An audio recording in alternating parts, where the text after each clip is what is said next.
오늘의 뉴스입니다. 오늘도 수도권과 충청, 광주 등 8개 시도에 미세먼지 비상저감 조치가 발령됐습니다. 오후부터 동풍이 불면서 보통 수준을 회복하겠지만 내일 다시 서쪽 지방의 미세먼지 농도가 짙어질 전망입니다. 북한의 동창리 미사일 기지에 이어 평양 외곽에 있는 산흥동 미사일 연구단지에서도 움직임이 포착됐습니다. 트럼프 미국 대통령은 아직 확인하기 어렵지만 사실이라면 매우 실망스럽다는 입장을 밝혔습니다. 구속 349일 만에 조건부로 석방된 이명박 전 대통령이 논현동 자택에서 첫날을 보냈습니다. 정치권은 법원 결정을 존중한다면서도 한국당을 제외한 여야 4당은 이해하기 어렵다는 반응을 나타냈습니다. 국회가 오늘 3월 임시국회 개회식을 열고 의사 일정을 시작합니다. 미세먼지 등 민생 법안을 중점적으로 다룰 예정인데 국회 윤리특별위원회는 오늘 전체 회의를 열어 5.18 망원 등 여야 의원들에 대한 징계안을 논의합니다. 경제협력개발기구 OECD가 우리나라의 올해 경제성장률과 내년 경제성장률을 하향 조정했습니다.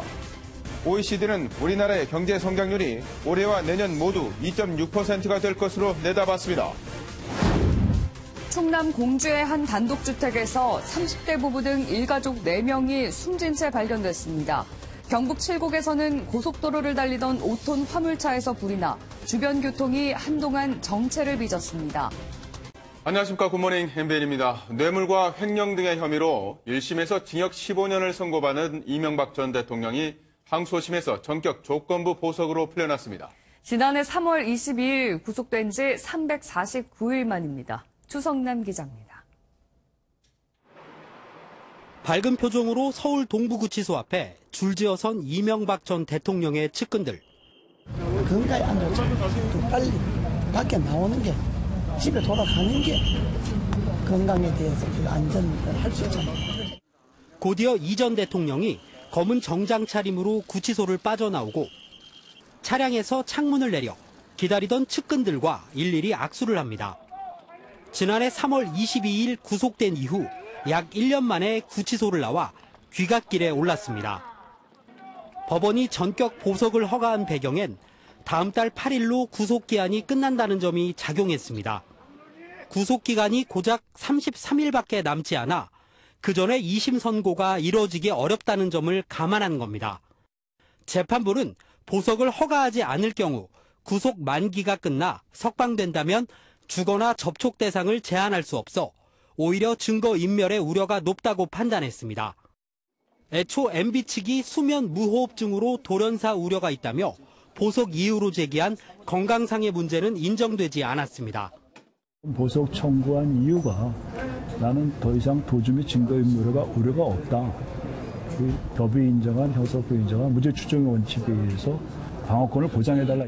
가혹한 보석 조건이지만 감수하자 이렇게 결정. 횡령과 뇌물 등의 혐의로 1심에서 징역 15년을 선고받은 이 전 대통령은 구속된 지 349일 만에 불구속 상태에서 재판을 받게 됐습니다. MBN 뉴스 추성남입니다. 이 전 대통령의 보석 석방 소식에 정치권이 일제히 반응을 내놨습니다. 여야 4당은 특혜라며 일제히 비판에 나선 반면 자유한국당은 다행스러운 결정이라고 평가했습니다. 정규혜 기자입니다. 더불어민주당은 공식 논평을 통해 보석 자체보다는 재판 지연에 더 날을 세웠지만 개별 의원들은 특혜라며 강도 높게 비판했습니다. 저는 개인적으로 법 앞에 평등 원칙에 맞는가 부분, 유사한 상황의 다른 일반 피고인들 역시 그러한 보석 혜택을 누려왔는가, 그건 한번 우리가 되짚어볼 필요가 있다고 생각을 하고요. 바른미래당도 보석 제도가 불공정하게 운영되는 것으로 보일 수 있다며 이 전 대통령이 성실하게 재판에 응해야 한다고 강조했습니다. 증거인멸은 꿈도 꾸지 마십시오. 법원의 허가 없이 자택에서 한 발짝도 밖으로 나갈 수 없습니다. 민주평화당과 정의당은 더욱 냉소적인 반응을 쏟아냈습니다. 평화당은 이 전 대통령의 돌연사 위험이 제거되는 대신에 국민들의 우라병 지수가 높아졌다고 비난했고 정의당은 말장난에 불과한 국민 기만이라고 목소리를 높였습니다. 반면 자유한국당은 고령과 병환을 고려할 때 다행스러운 결정이라고 환영했습니다. 이어 민주당이 법원에 엄정한 재판을 요구한 것과 관련해 법원을 겁박하는 게 아니냐며 민주당을 향한 공세를 이어갔습니다.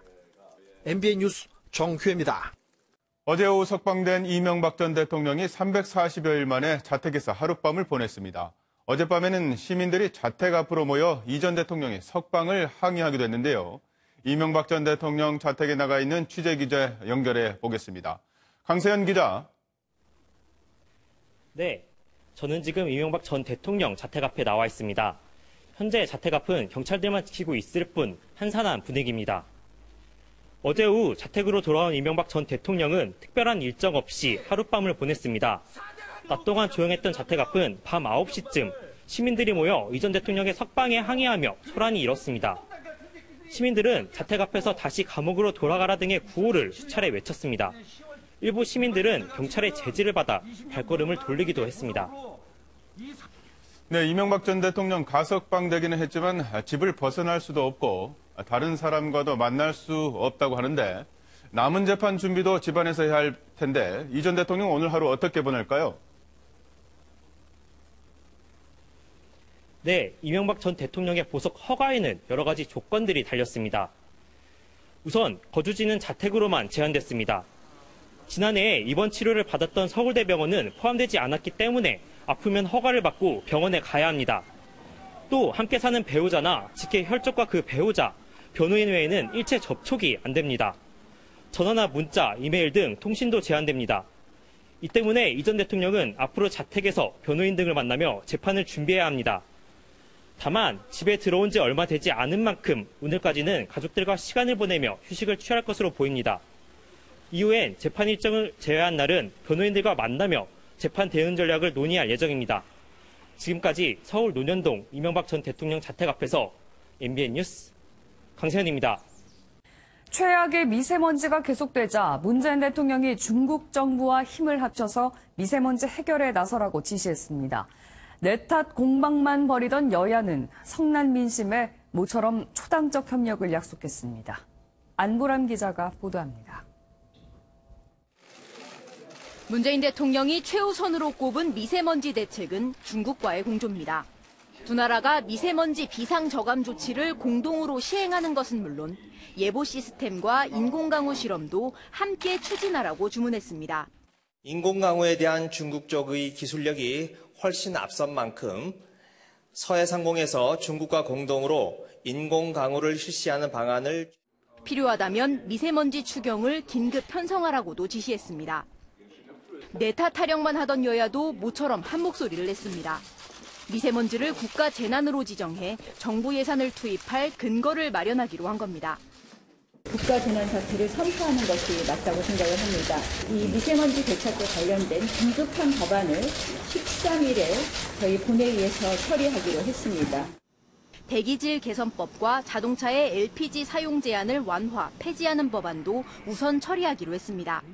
또 취약계층에게 마스크 등을 지원하기 위한 예비비를 조속히 집행하고 필요하면 추경 편성도 검토하기로 했습니다. 여기에 중국 정부와 미세먼지 대책을 논의하기 위한 방문단도 파견할 예정입니다. 한국과 중국의 외교 협력을 강화하기 위해서 정부 차원뿐 아니라 국회 차원의 대책도 마련하고 방문단을 구성하기로. 성난 민심에 부랴부랴 대책 마련에 나섰다는 비판이 나오는 가운데 여야는 당장 오늘 오후에 만나 각 당이 우선 처리하고자 하는 법안을 조율할 계획입니다. MBN 뉴스 안보라입니다. 네, 이렇게 우리나라는 중국 정부와 대책을 논의하겠다고 밝혔지만 룩강 중국 외교부 대변인은 어제 외교부 브리핑에서 한국의 미세먼지가 중국에서 온 것인지 충분한 근거가 있는지 모르겠다고 밝혔습니다. 또 서울의 초미세먼지 농도가 147 마이크로그램을 넘었지만 최근 이틀간 베이징에는 미세먼지가 없었던 것 같다며 중국 책임론을 사실상 부인했습니다. 다만 미세먼지 문제의 한중 공조에 대해서는 협력하는 것은 당연히 좋은 일이라며 긍정적인 입장을 밝혔습니다. 최악의 미세먼지로 수도권은 7일째 비상저감 조치가 발령됐습니다. 정부가 차량 이부제를 민간까지 확대하는 방안을 검토하고 있는데 찬반 여론이 팽팽합니다. 길기범 기자가 보도합니다. 어제 낮 그래픽으로 본 우리나라의 대기질 영상입니다. 붉어질수록 대기질이 나쁘다는 뜻인데 일본과는 비교도 할 수 없을 정도로 전국이 온통 검붉은색입니다. 대기질이 나쁜 순위는 서울이 세계 1위, 인천이 5위를 기록했습니다. 평상시엔 고궁과 도심, 먼 산이 한눈에 들어왔던 곳이 한증막처럼 앞을 분간할 수 없습니다. 미세먼지가 가득한 거리엔 마스크를 쓰지 않은 사람을 찾아보기 어려울 정도입니다. 대기가 정체된 상태에서 중국발 초미세먼지와 국내에서 발생한 오염물질까지 더해져 미세먼지 농도가 옅어질 틈이 없습니다. 환경부는 어제 부산과 울산을 제외한 전국 15개 시도에 비상저감 조치를 발령했습니다. 오늘도 수도권과 충청권, 광주 등 8개 시도에 비상조치가 내려지면서 수도권과 세종, 충청은 7일 연속 저감 조치가 내려져 사상 최장 기록을 다시 한번 깼습니다. 정부가 검토 과제로 제시한 차량 2부제는 찬반이 팽팽합니다. 차량 운행 대수가 반으로 줄기 때문에 공기가 더 나아지지 않을까. 근본적인 문제를 해결하지 않고 겉핥기식의 정책이 아닌가라는. 최악의 미세먼지는 오늘 북풍이 불면서 잠시 그치겠습니다. MBN 뉴스 길기범입니다. 어제 저녁 충남 공주에서 30대 부부 등 일가족 4명이 숨진 채 발견됐습니다. 대구에선 고속도로를 달리던 화물차에서 갑자기 불길이 치솟아 주변 교통이 한동안 마비됐습니다. 밤사이 사건 사고 소식 박자은 기자입니다. 충남 공주의 한 단독주택에서 30대 부부와 어린 두 아들이 숨진 채 발견된 건 어제 저녁 7시쯤. 한동안 동생과 연락이 닿지 않아 동생 집을 찾은 형이 경찰에 신고했습니다. 경찰은 타살 흔적이 없고 거실에서 타담한 번개탄이 발견된 점을 미뤄 이들이 극단적 선택을 한 것으로 보고 있습니다.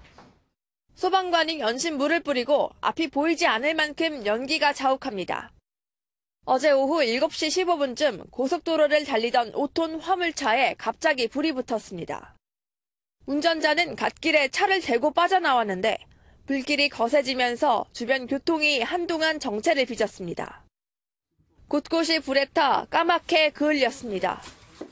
부산의 한 원룸에서 불이 나 40대 거주자가 전신에 2도 화상을 입고 주민 5명이 놀라 대피했습니다. 어제 오후 5시쯤 충남 공주의 한 접착제 제조 공장에서도 불이 나 1시간 30분 만에 불길이 잡혔습니다. MBN 뉴스 박자은입니다. 배우 장자연 씨가 스스로 세상을 떠난 지 오늘로 꼭 10년을 맞았습니다. 장 씨의 유서가 공개되며 고위층 성접대에 강제 동원돼 스스로 목숨을 끊었다는 의혹이 일었지만 여전히 진실 공방이 계속되는 가운데 검찰은 이달 말 진상조사 결과를 발표할 예정입니다. 경찰이 클럽 버닝썬과 경찰과의 유착 수사에 속도를 내고 있습니다. 미성년자 출입 사건을 무마하기 위해 강남경찰서에 돈을 건넸다는 의혹과 관련해 경찰이 관련 혐의로 버닝썬 영업사장인 한모 씨를 입건한 사실을 MBN이 확인했습니다. 가수 승리의 성접대 의혹에 대해서도 경찰은 관련 내용이 담긴 카카오톡 메시지를 통째로 입수해 분석하고 있습니다. 임성재 기자의 단독 보도입니다. 이른바 해피벌룬으로 알려진 환각물질을 투약한 혐의로 조사받고 있는 버닝썬 영업사장 한모 씨가 경찰과의 유착 혐의로도 입건된 사실이 확인됐습니다. 경찰은 지난해 미성년자 출입 사건을 무마하는 과정에서 한 씨가 개입한 정황을 포착해 피의자 신분으로 전환했습니다. 한 씨는 당시 미성년자들을 상대로 신분증 검사를 철저히 했다는 내용의 거짓 진술을 강요한 것으로 알려졌습니다. 경찰은 유착 의혹의 핵심인 뒷돈 거래를 밝혀내기 위해 수사에 속도를 내고 있습니다. 경찰은 유착 핵심 인물로 지목된 버닝썬 공동대표 전직 경찰관 전달책을 동시에 소환했습니다. 하지만 경찰에 출석한 전직 경찰관 강 씨는 당시 강남서 경찰관에 연락한 것은 인정하면서도 돈을 건넨 혐의는 부인했습니다. 그런 사실 없어요. 제가 경찰관에서 경찰은 강 씨와 전달책 이모 씨, 공동대표 이 씨의 진술이 모두 다를 경우 대질 조사도 실시한다는 방침입니다. 또 경찰은 가수 승리의 성접대 의혹이 담긴 카카오톡 메시지도 USB를 통해 통째로 확보했습니다. 승리가 지인들과 나눈 것으로 추정된 대화록 전체를 엑셀 파일로 입수해 분석 중입니다. MBN 뉴스 임성재입니다. 거액의 사망보험금을 타려고 차를 바다에 빠뜨려 아내를 숨지게 한 50대 남성이 구속됐습니다. 결혼을 한 지 불과 3주 만에 저지른 일이었습니다. 노승환 기자입니다. 한 남성이 차를 바다로 밉니다. 17억 5천만 원의 사망보험금을 타려고 아내가 탄 차를 바다로 밀어 숨지게 한 피의자의 현장 검증입니다. 처음엔 사고로 처리될 뻔했습니다. 직접 신고한 남편은 잠깐 세워둔 사이에 차가 갑자기 바다로 빠져 어찌할 틈이 없었다고 말했습니다. 하지만 차가 수상했습니다. 현장이 내리막인데 풋브레이크가 풀려있고 기어도 중립이었는데다 아내가 타고 있던 조수석 창문이 열려 있었습니다. 해경 조사 결과 남성은 여성 이름으로 사망보험 6개를 든 다음 사건 10여일 전 혼인신고 직후 수익자를 자신으로 바꾼 사실이 확인됐습니다. 당일 CCTV에는 차가 빠졌는데도 여유롭게 현장을 떠나는 남편의 모습이 포착됐습니다. 그러니까 이런 부분이 아닐 수도 있겠다고 생각이 들었던 겁니다. 해경은 계획된 살인으로 남성을 구속했지만 남성은 여전히 혐의를 부인하고 있습니다. MBN 뉴스 노승환입니다. 자신의 차 앞으로 끼어들었다는 이유로 일주일에 2번이나 음주 상태에서 보복 운전을 한 남성이 붙잡혔습니다. 이 남성은 이전에도 무려 22차례나 법을 어기면서 난폭 운전을 해왔던 것으로 드러났습니다. 안병욱 기자입니다. 빠르게 달리던 흰색 승용차가 갑자기 택시 앞으로 끼어듭니다. 택시가 피해가려 하자 급기야 후진까지 하며 막아섭니다. 아, 뭐하는 거냐고. 참다 못한 택시 승객이 내려 다가가자 이번엔 주랭랑을 튑니다. 지난해 7월 61살 오모 씨가 음주 상태로 보복 운전을 하는 모습입니다. 오 씨는 택시가 끼어들자 수차례 보복 운전을 하며 2km가량을 쫓아갔습니다. 일주일 후 오 씨는 또다시 보복 운전에 나섭니다. 갈 듯 말 듯 급정지를 반복하고 차선을 바꿔가며 뒷차량의 진로를 방해했습니다. 이번에도 다른 차량이 끼어들었다는 게 이유입니다. 쫓아갖고 한 3-4번 정도 급브레이크를 밟았던 것 같아요. 만약에 그때 뒤에 차가 있었으면은 아마 크게 한번 사고 났을 것 같았어요. 경찰에 붙잡힌 오 씨는 술을 마시고 대리운전자에게 운전을 맡겼다며 혐의를 부인했습니다. 하지만 보복 운전으로 신고된 날 혼자 운전석에 앉아있는 장면이 무인 단속기에 찍히며 결국 거짓말이 들통났습니다. 도로교통법을 준수하며 운전한다고 진술하였는데 22건의 속도 위반, 신호 위반 등의 통고 처분 받은 사실이 확인되었고 경찰은 오 씨를 특수협박 혐의로 검찰에 넘겼습니다. MBN 뉴스 안병욱입니다. 좁은 길이나 골목에서 운전 중인 차량에 고의로 부딪혀 보험금을 타는 50대 남성이 경찰에 붙잡혔습니다. 과거 손목을 부딪히는 이른바 손목치기 수법이 이제는 발목치기로 진화했습니다. 소동균 기자입니다. 한 남성이 똑바로 길을 걷는가 싶더니 갑자기 후진하는 차량에 다리를 내던지듯 뻗습니다. 다리를 부딪힌 남성은 다리를 쥐고 절뚝거리기 시작합니다. 그분이 걸어오는 걸 봤어요. 혹시 모르니까 이동을 살짝 시키는데 차가 먼저 쓰고 그 다음에 와서 부딪히더라고요. 지난 2017년 말부터 1년여 동안 5차례에 걸쳐 일명 발목치기 수법으로 보험금 2,700여만 원을 타낸 50대 남성이 경찰에 붙잡혔습니다. 피의자는 이런 복잡한 시장이나 좁은 길에서 운전 중인 차량에 고의로 부딪히는 방법으로 범행을 저질렀습니다. 이 남성은 고의사고 의심을 피하기 위해 지금은 몸이 괜찮으니 나중에 보험 처리를 해달라며 일단 현장을 떠난 것으로 알려졌습니다. 이 수법 중에서 그 손목치기 수법들이 상당히 많았습니다. 효과음이 작기 때문에 피의자는 알고 있었던 거죠. 그래서 효과음을 더 내기 위해서 발로 경찰은 50대 남성을 보험 사기 위반 혐의로 구속하는 한편 갑작스런 사고 시엔 경찰서와 보험사에 먼저 신고해야 한다고 당부했습니다. MBN 뉴스 서동균입니다. 공포의 내리막길로 불리는 부산의 한 도로에서 화물차가 통학버스를 들이받는 아찔한 사고가 났습니다. 수십억 원을 쏟아부어 안전시설을 보강했지만 사고가 끊이질 않고 있습니다. 박상호 기자입니다. 출근 시간 통학버스가 도로에 정차 중입니다. 갑자기 큰 충돌음과 함께 차체가 도로 안쪽으로 밀려납니다. 내리막길을 달리던 4.5톤 화물차가 통학버스 측면을 그대로 들이받았습니다. 버스에 타고 있던 중학생 5명이 다쳐 병원 치료를 받고 있습니다. 브레이크 파열된 건 아닌데 본인 진술은 브레이크가 이게 밟았는데 듣지 않았다라고 진술하고 있습니다.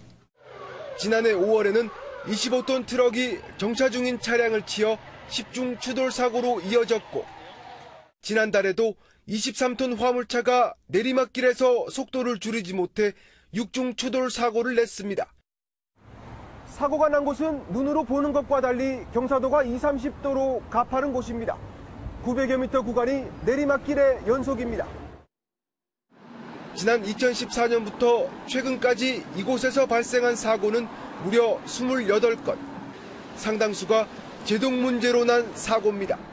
화물차에 짐을 가득 채운 만지하였거나 비가 오는 우천시에는 제동 거리가 평소보다 상당히 길어지게 됩니다. 이 도로는 지난 2015년 53억 원을 들여 각종 안전시설을 보강했지만 여전히 비슷한 사고가 되풀이되고 있습니다. MBN 뉴스 박상호입니다. 5.18 폄훼 논란에 대한 징계를 놓고 좀처럼 갈피를 못 잡고 있는 자유한국당 지도부가 이번에는 공식 회의석상에서 설전을 벌였습니다. 징계를 해야 한다. 그건 민주당의 입장이다. 이렇게 두 갈래로 나뉜 겁니다. 이동석 기자의 보도입니다. 자유한국당 지도부가 5.18 망언 징계 문제를 놓고 내부 갈등이 커지고 있습니다. 윤리위원장 사태로 징계가 흐지부지되는 것이 아니냐는 비판이 일자 조경태 최고위원은 5.18 망언에 대한 단호한 대처를 주문했습니다. 그렇지만 변해야 산다는 말씀드렸습니다. 그 첫 단초는 저는 5.18이라고 생각합니다. 우리가 억참마소하는 마음으로 이 문제를 빨리 처리해야 된다 이 말씀을. 징계 당사자인 김순례 최고위원은 민주당 프레임에 갇히지 말라며 강하게 맞받아쳤습니다. 민주당이 자기들의 흥겨를 가리기 위해서 그들이 짜놓은 플레임 속에 우리를 가두고 그 속에서 우리끼리 설왕설래할 수는 없는 내용입니다. 일부 친박계 의원들은 김순례 감싸기에 나섰습니다. 그 세 분 의원께서 거기서 무슨 역할을 어떻게 했길래 무슨 처벌을 받아야 되느냐. 자유확보한 입장이죠. 새 지도부 출범 이후 첫 시험대에 놓인 황교안 대표는 여러 가지 방안을 모색하고 있다며 말을 아꼈습니다. MBN 뉴스 이동석입니다. 자유한국당의 징계 논의가 지지부진한 사이 국회 윤리특위에서는 오늘 5.18 망언을 한 의원을 포함해 여야 의원들에 대한 징계안을 논의합니다. 이와 함께 오늘 3월 임시국회도 막을 올릴 예정입니다. 이동화 기자가 보도합니다. 국회 윤리특위가 오늘 5.18 망언으로 논란이 된 자유한국당 김진태, 김순례, 이종명 의원 등 여야 의원에 대한 징계안 21건을 논의합니다. 목포 땅 투기 의혹에 휩싸인 무소속 손혜원 의원, 재판 청탁 논란이 제기된 민주당 서영교 의원에 대한 징계안도 주요 안건 중 하나입니다. 윤리특위에서는 이들 5명의 징계를 신속히 처리해달라는 의견을 달아 윤리심사 자문위원회에 넘길 예정입니다. 일단 자문위로 넘어가면 징계 수위가 논의되고 이후 징계심사소위와 다시 윤리특위 전체 회의의 의결을 거쳐 국회 본회의에 올라갑니다. 하지만 의원직 제명까지는 재적의원 3분의 2 이상의 동의가 필요해 5.18 망언 새 의원의 경우에도 한국당의 동참 없이는 제명이 쉽지 않습니다. 이런 가운데 오늘부터 3월 임시국회가 약 한 달간 가동됩니다. 국회는 우선 오늘 13일에 미세먼지 해결을 위한 관련법을 우선으로 처리할 예정입니다. 이 밖에 유치원 3법, 탄력근로제 확대 관련법, 선거제 개혁 논의도 주요 과제이지만 여야가 실제 합의안을 내놓기까지는 난항이 예상됩니다. MBN 뉴스 이동화입니다. 친아버지를 살해한 혐의로 무기징역을 선고받고 복역 중인 김신혜 씨가 억울한 옥살이를 한다며 재심을 청구했었죠. 다시 법정 공방이 시작됐습니다. 정치훈 기자입니다. 김신혜 씨가 법정에 모습을 드러냈습니다. 4년 전 재심 청구 당시 수영복을 입었던 것과 달리 피고인 신분으로 깔끔한 베이지색 정장 차림으로 나섰습니다. 지난 2000년 친부 살해 혐의로 기소돼 무기수로 복역 중인 김 씨는 대법원 판결 후 18년 만에 다시 재판을 받습니다. 이런 억울한 이 옥살이가 계속 되지 않도록 열심히 싸워서 이기겠습니다. 법정에서는 본격적인 재판에 앞선 준비 과정이 비공개로 이뤄졌습니다. 술 취한 사람의 상실받 이만큼을 한꺼번에 털어놓는 게 과연 일반의 상식에 맞는가? 또 변사자의 상태로 봤을 때 분명히 제3의 원인도 존재할 수 있다. 준비 단계라 출석 의무는 없지만 얼굴을 내비친 김신혜 씨. 법원은 당시 부당한 수사 과정만을 문제 삼아 재심을 결정했지만 향후 재판 과정에서 김 씨의 유무죄를 두고 법적 공방이 오갈 것으로 보입니다. MBN 뉴스 정춘우입니다. 장사가 잘 되던 내 상가 점포. 그런데 재건축이 되면서 점포 안에 나무만한 기둥이 새로 생긴다면 아예 장사를 하지 말란 얘기겠죠. 정주영 기자가 어떤 이유인지 취재했습니다. 준공 40년 만에 재건축에 들어간 서초 우성 1차 아파트입니다.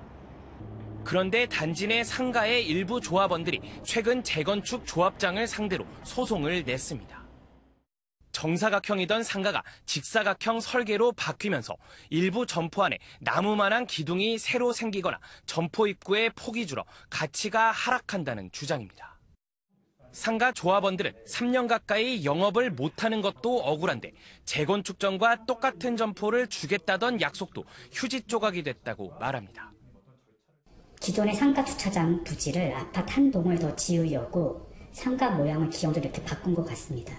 재건축 끝난 상황에서는 영업을 할 수 없는 상황까지 발생. 재건축 사업에 키를 쥔 아파트 조합은 상가 조합원에게도 언론에도 모르쇠로 일관합니다. 지금은 통화가 좀 어려우실 것 같아요. 언론의 매체 인터뷰 같은 걸 안 하도록 그렇게 내부적으로 되어 있어서. 전문가들은 조합에서 소수인 상가 조합원의 목소리는 묻히기 쉽다며 이처럼 재산권이 침해되는 관리 처분 계획은 취소될 수도 있다고 지적합니다. 상가 조합원들이 재건축 과정에서 자신의 재산을 명확히 지킬 수 있도록 앞으로 이런 약자들을 배려하는 법원의 판결이 쌓일 필요가 있다고 생각합니다. 하지만 재건축 인허가 권한이 있는 지자체들은 조합 내의 문제일 뿐이라며 팔짱만 끼고 있어 비슷한 갈등은 곳곳에서 이어질 전망입니다. MBN 뉴스 정주영입니다. 밭에서 김을 멜 때 사용하는 호미가 미국 온라인 쇼핑몰 아마존에서 불티나게 팔려서 화제인데요. 그런데 이런 물건을 해외에서 팔 때 매번 세관에 직접 신고해야 하는 복잡한 통관 절차가 영세업체들의 발목을 잡곤 했습니다. 정부가 개선책을 내놨는데 김민수 기자가 살펴봤습니다. 경북 영주에서 50년간 쇠를 두드려온 성록이 대표. 자신이 만든 호미가 미국에 없어서 못 팔 정도로 인기라는 소식에 자부심을 느끼지만 마냥 좋아할 수만은 없다고 말합니다. 외국 판매 같은 경우는 잘 못하지. 내가 영어 단어를 하나 알 줄 아나 이렇게 전혀 어려움을 아주 좀 가피 캄캄할 때는 어렵지 그런 거는. 성록이 대표가 방금 만들어낸 홈입니다. 지금도 미국에서는 주문이 쇄도하고 있지만 복잡한 통관 절차가 발목을 잡고 있습니다. 홈이 한 개를 팔더라도 세관에 직접 방문해 수출 신고를 해야 하고 세관 직원들의 검토를 거친 뒤에 수출 필증까지 받아야 합니다. 주문이 들어온 횟수만큼 이런 과정을 반복해야 해서 영세업체는 유명세를 타더라도 해외 판매가 벽에 부딪히게 되는 겁니다. 이에 따라 정부가 통관 전용 인터넷 사이트를 만들어서 영세 상인과 해외 직구족 사이를 가로막은 관세 장벽을 낮추겠다고 밝혔습니다. 업체가 온라인 쇼핑몰을 통해 물건을 판매하기만 하면 관세청이 배송 내역을 받아서 통관 절차를 자동으로 처리해주는 방식입니다. 제품을 보관했다가 주문이 들어오면 포장과 통관, 해외 운송까지 지원해주는 물류센터도 추진 중입니다. MBN 뉴스 김민수입니다. 영국 대학 두 곳에서 폭발물로 의심되는 수상한 포장물이 발견돼 경찰이 수사에 나섰습니다. 불과 하루 전 런던 히스로 공항 등 세 곳에서 소형 폭발물이 발견된 직후여서 영국 내 긴장감이 커지고 있습니다. 박통일 기자입니다. 스코틀랜드의 글래스고 대학.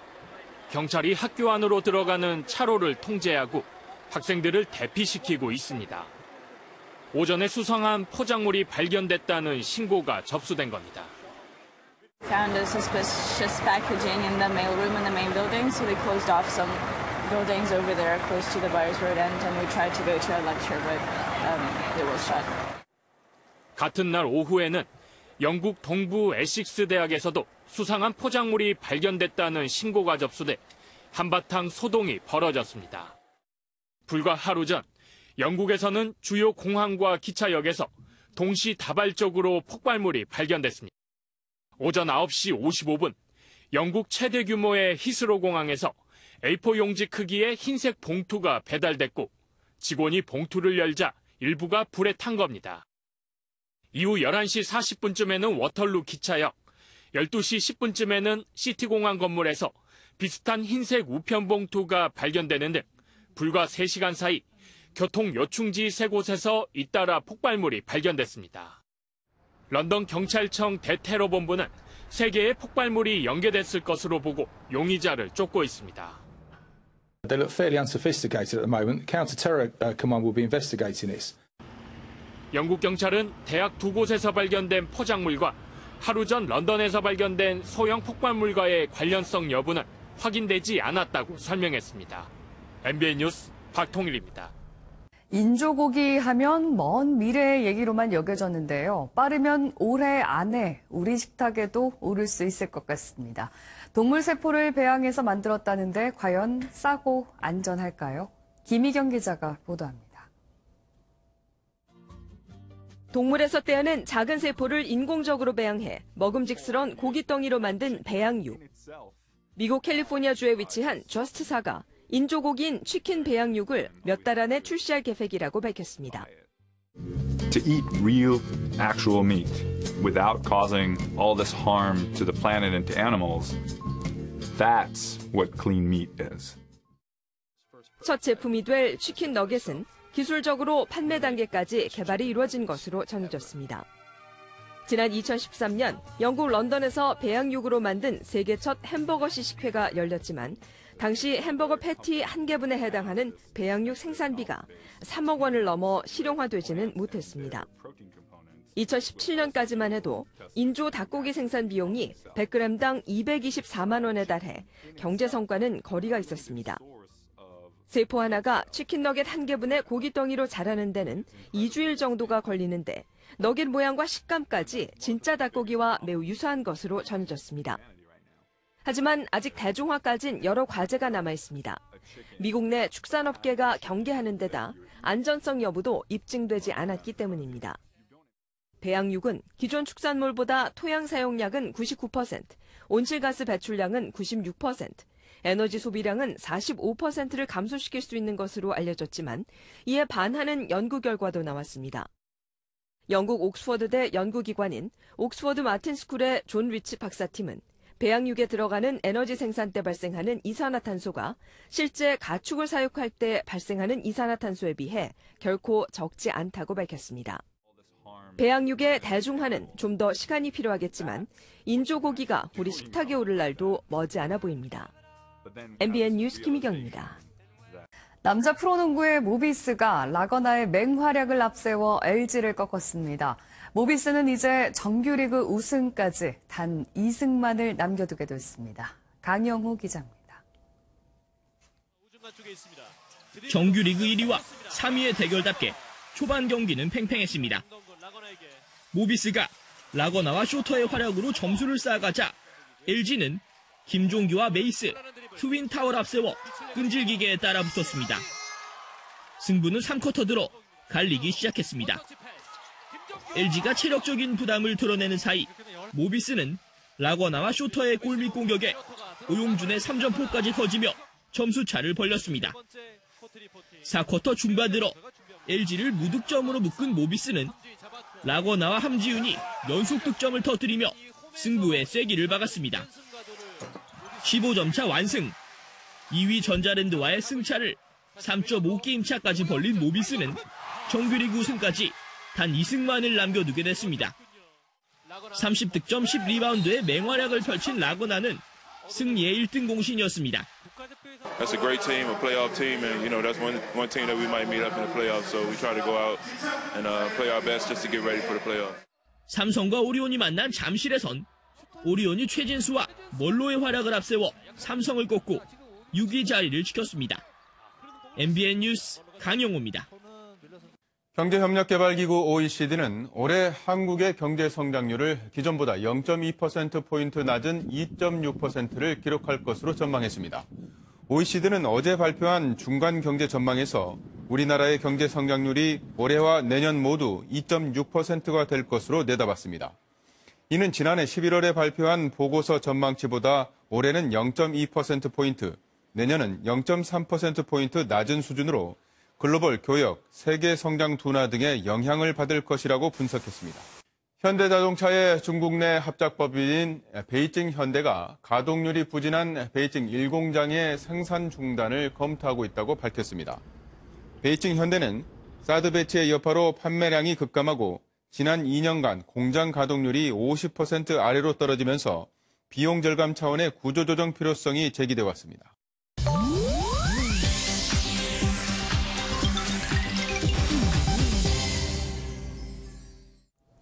인터넷 와글와글입니다. 자율주행차 기술이 발전하면서 운전하다 TV를 보거나 잠을 자는 모습이 이젠 가까운 미래로 다가오고 있는데요. 무려 시속 120km로 달리는 고속도로에서 운전석에 앉아 숙면을 취하고 있는 운전자의 모습이 포착돼 화제입니다. 해당 차량은 미국의 전기 자동차인 테슬라에 장착된 자율주행 시스템이 이용된 것으로 보이는데요. 이후 운전자가 얼마나 더 잠이 든 채로 이동했는지는 알려지지 않았지만 운전자는 의자를 뒤로 젖힌 채 편안하게 잠이 든 모습입니다. 말로만 듣던 모습을 실제로 보게 되다니 정말 신기할 따름이네요. 태국의 대표 과일인 두리안 유통업계 갑부가 사위 공개 고혼에 나섰습니다. 사위가 되는 사람에게는 우리 돈으로 약 3억 5천만 원의 상금과 사업도 물려줄 거라는데요. 사위가 되기 위한 조건, 근면성실하고 마약과 도박은 하지 않아야 한다고 합니다. 이른바 공개 사위 오디션은 다음 달 1일 열린다는데요. 참고로 딸은 외모를 보지 않는다고 하는데 이미 수백 명의 신랑감 후보가 줄을 섰다네요. 대학생들이 고속도로 휴게소에 쓰레기 더미를 무단 투기했다는 의혹이 퍼져 논란이 일고 있습니다. 휴게소 직원이라고 밝힌 한 누리꾼이 온라인 커뮤니티에 올린 사진인데요. 도시락 포장지와 남은 음식물, 나무젓가락 등이 뒤섞여 있습니다. 이 누리꾼은 대학생 무리가 휴게소 주차장에 쓰레기를 버린 뒤 곧장 버스를 타고 떠났다고 주장했는데요. 학교 측은 한국도로공사 담당자와 이미 확인된 사항이라고 해명한 한편 음식물 쓰레기를 따로 구분하지 않고 버린 것과 관련해 확실한 교육을 실시하겠다고 전했습니다. 연일 기승을 부리고 있는 미세먼지가 피부 노화까지 촉진한다는 연구 결과가 나왔습니다. 삼성 서울병원 연구팀은 피부질환이 없는 남녀들을 대상으로 2주간 초미세먼지가 얼굴 피부에 미치는 영향을 관찰했는데요. 그 결과 초미세먼지 노출이 누적될수록 얼굴에 주름이 많이 생기는 것으로 나타났습니다. 초미세먼지가 모공을 뚫고 들어가서 산소를 과하게 발생시켜 노화를 부추긴다는 건데요. 미세먼지를 피하는 게 가장 좋지만 외출 후에는 꼼꼼한 세안으로 미세먼지를 최대한 씻어내야 한다고 하니 참고하시는 게 좋겠습니다. 인터넷 와글와글이었습니다. 다음은 화재 영상입니다. 최근 토네이도로 미 엘라베마에서 23명의 사망자가 발생했습니다. 6년 만에 가장 치명적인 토네이도란 보도가 나오기도 했는데요. 그 모습이 영상 속에 담겼습니다. 거대한 먹구름이 하늘을 가렸습니다. 도망가기에도 바쁜 시간에 폭풍을 향해 달리는 이 사람. 이런 자연현상을 근접 촬영하는 토네이도 헌터입니다. 가까이 다가갈수록 빗방울이 굵어지고 바람도 강해지는데요. 이를 견디지 못하고 초토화된 주택들도 보이네요. 부디 더 이상의 피해는 없길 바랍니다. 여기 도무지 이해할 수 없는 행동을 한 사람이 있습니다. 굳이 이해해줘야 하는지도 모르겠지만요. 집배원이 한 주택으로 다가옵니다. 그런데 한 손엔 알 수 없는 물건이 들려있고 같은 시간 그 집 마당에 있던 강아지는 고통에 몸부림칩니다.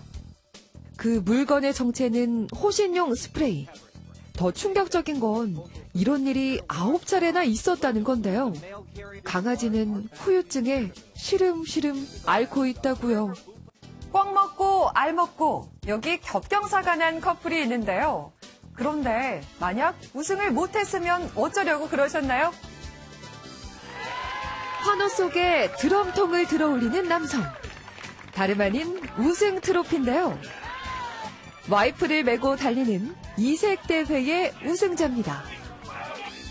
이때 갑자기 주머니에서 반지를 꺼내며 무릎을 꿇는데 어머, 이거 혹시 프로포즈인가요? 모두의 축하를 받으며 이렇게 또 한 커플이 갑니다. 지금까지 굿모닝 월드였습니다. 반가운 소식 전해드립니다. 지금 서울에서는 먼지 농도 29 마이크로그램으로 드디어 보통 수준을 회복했습니다. 약한 북서풍이 불면서 대기질이 나아지고 있는데요. 서울은 초미세먼지 특보도 해제된 상태입니다. 하지만 수도권에서는 여전히 미세먼지 비상 저감 조치가 시행되는 가운데 곳곳의 미세먼지 농도 매우 나쁜 단계를 보이고 있습니다. 그래도 다행인 건요. 오늘 오후부터는 전국적으로 미세먼지 농도가 보통 단계를 회복한다는 겁니다. 오후부터 강한 북서풍이 불면서 미세먼지를 모두 밀어내겠습니다. 하지만 오전까지는 미세먼지를 주의하셔야겠습니다. 지금 서울에서는 시야가 탁 트여 있지만 그 밖의 서쪽 지역은 안개 때문에 가시거리가 짧아져 있습니다. 반면 동쪽 지역은 비나 눈이 내리고 있는데요. 밤사이 대설주의보가 발효 중인 강원 산지에서는 20cm 이상의 많은 눈이 쌓였습니다. 앞으로 강원 산지와 경북 북동 산지에서 최고 3cm, 그 밖에 동쪽 지역에서는 5mm 미만의 비가 더 내린 뒤 그치겠습니다. 오늘 전국이 대체로 맑겠습니다. 경기 동부와 충북 북부에서는 아침까지 산발적으로 빗방울이 떨어지거나 눈이 날리겠습니다. 동풍의 영향을 받는 영동과 경북, 경남 동해안에서는 오전까지 비나 눈이 내리겠습니다. 오늘 아침도 평년 수준을 웃돌고 있습니다. 한낮에는 서울 12도, 강릉 9도, 대구 13도로 어제보다는 낮지만 평년보다는 온화하겠습니다. 일요일에는 전국에서 비가 내리겠습니다. 날씨였습니다.